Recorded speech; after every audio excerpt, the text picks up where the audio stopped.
When you look at the sign of yin and yang, that's everything in life. Because yin and yang shows you light and dark.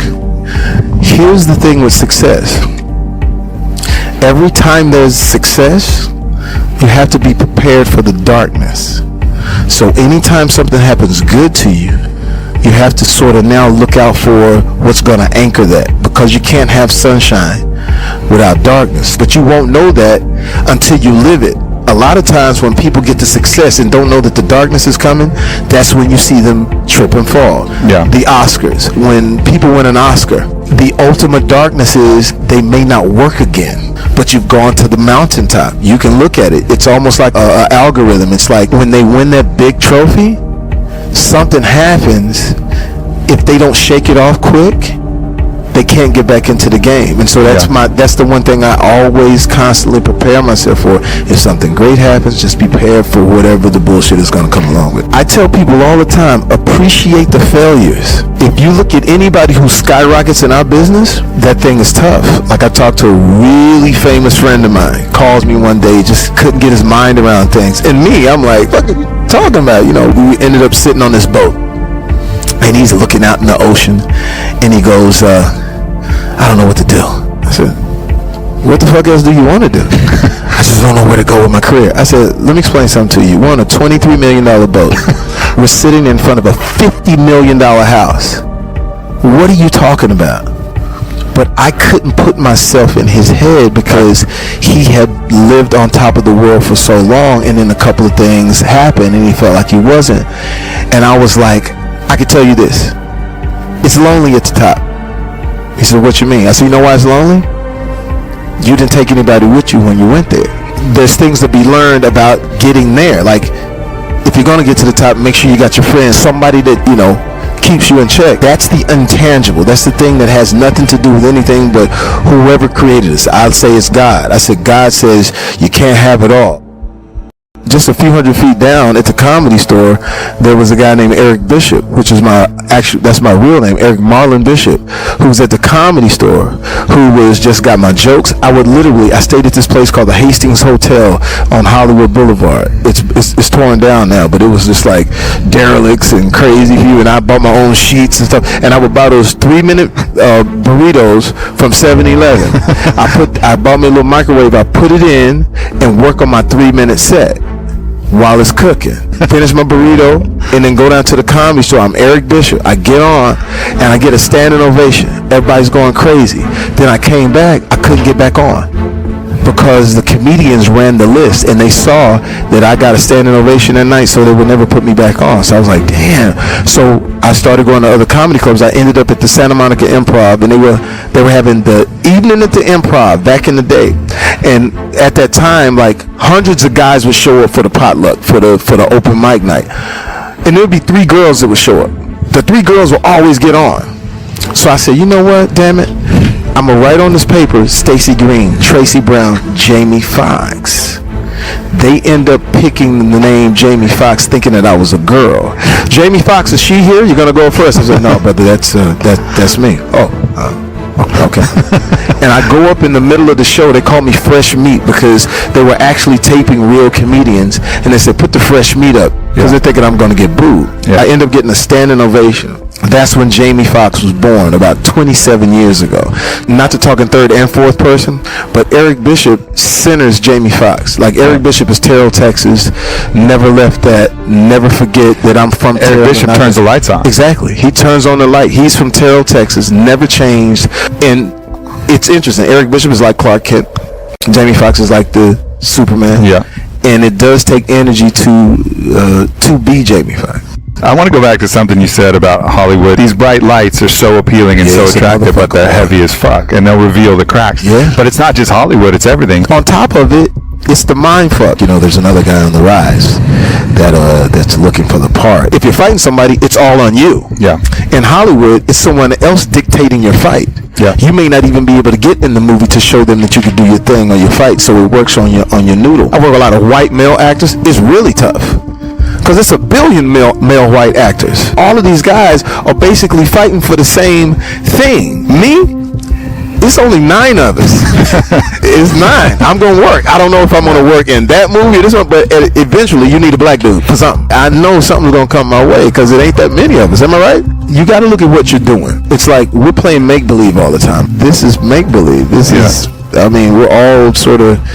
They believe in their own dreams. Yeah, and it's not necessary for that. Like my grandparents, my grandmother picked cotton. You feel me? My grandfather was a yard man. He woke up at 5:30 in the morning.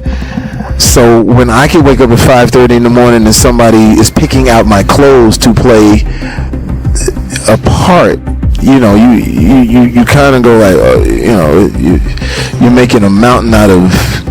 Is that why people in Hollywood, you know, have a lot of times aren't happy? Is they just I'm gonna tell you what it is. This is what Hollywood is. Hollywood is like cocaine. When you do cocaine accents or magnifies whatever you are. You a funny motherfucker? I'm a funnier motherfucker, and I'm louder. So Hollywood is that. It's the accent. So a lot of people in Hollywood, if you scratch the surface, were nerds growing up, and guys and girls treated them a certain way, and then they bloom, and then they get to Hollywood, and then they're throwing all of this power, and now they basically want to get everybody back subliminally that looks like the people that treated them bad in high school or junior high. And so that's why you see that sort of fester up. And the other side of it is this: the real ones never trip. Al Pacino never trip. I'm on the set with Al Pacino. I met him the first time. I'm like, oh man, that's Scarfather. That's Godfather and Scarface. I'm meeting him for the first time, and I said, hello, Mr. Pacino. Do you like cranberry juice? What? Great, got great cranberry juice, Jamie. You should taste the And I'm like, cranberry? And he was so cool, but he had the goods. Yeah. Robert De Niro, the goods. So the people that are really talented and blessed, they don't have the bullshit that goes along with it. I wake up and do like this mental check system. I'm in this situation. I'm in a situation where I'm able to create, and that's my job. And then I look at what I could have been doing, and so I turn my light on. I say I'm gonna turn my light on, no matter if I'm tired or if I'm whatever it is. I turn my light on, and that saves you, because a lot of people turn their lights off. Especially if you look at comedians, when they reach a certain plateau, and they've done so great, they start trying to look sexy and, you know, trying to look good. Yeah, they start working out too much. You know, it's weird. And then they turn their light off, and they're afraid to be goofy again. When I wake up, I said I'm not gonna be afraid to be goofy. I'm not gonna be afraid to be. I'm not gonna be afraid to challenge myself. And it's just a mental thing that you do when you wake up. And then once you do that, and once you learn how to tap into it, you don't need any of the other stuff.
I feel like I'm losing my mind. Is everybody in the world blind? Please, Lord, give me a sign, a sign. I feel like I'm losing my mind. Is everybody in the world blind? Please, Lord, give me a sign, a sign. I wanna be the greatest. Everybody on the fake shit. I look around and feel like everybody is the fakest. I make this every day and I'm impatient, hoping one day I blow up from the basement. Statement, the top is so vacant. I don't hear shit that I think is amazing. Waiting for my day when I'm playing sold out shows for 1,000 faces. Hey, give me that crown, get in my way and to be put down. It ain't your place, all this my town. If I want that shit, then I'll get it right now. I'm losing it, the noose it fits, I'm losing shit. A stupid myth, you choose to live or choose to dip. You choose to fight or lose your grip and lose a gift. Oh, I feel like I'm losing my mind. Is everybody in the world blind?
I feel like I'm losing my mind.